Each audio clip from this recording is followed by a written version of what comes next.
جیسے کہ آپ ملاحظہ کر سکتے ہیں، میں نے آپ کی آسانی کے لیے گردے کے ڈفرینٹ پارٹس کو لیبل کیا ہے۔ یہ گردہ، گردے کی نلی، مثانہ اور یہ چھوٹی پیشاب کی نلی۔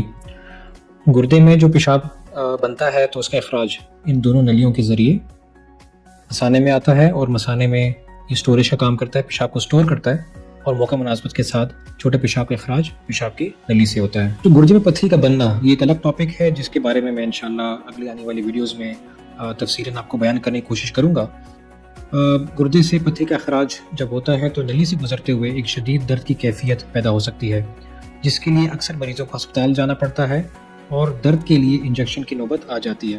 اس درد کے ساتھ ساتھ متلی یا قے کا ہونا بھی کامن ہے۔ چونکہ یہ پتھری نلی کی دیواروں کو ڈیمیج کرتی ہے، اس لیے پیشاب میں خون بھی آ سکتا ہے۔ یہاں یہ بات جاننا بہت ضروری ہے کہ پتھری جب نلی میں رک جائے تو درد کی شدت میں کمی آ سکتی ہے، جس سے یہ غلط تاثر پیدا ہو سکتا ہے کہ شاید پتھری نکل گئی ہے۔ لیکن اگر یہ پتھری نلی میں پھنسی رہے تو یہ خطرناک صورتحال بن سکتی ہے۔ رکاوٹ والی پتھری گردے سے پیشاب کے اخراج کو متاثر کرتی ہے، اور گردے میں آہستہ آہستہ پیشاب جمع ہونا سٹارٹ ہو جاتا ہے، جس سے گردے میں انفیکشن اور پیپ پڑ سکتی ہے۔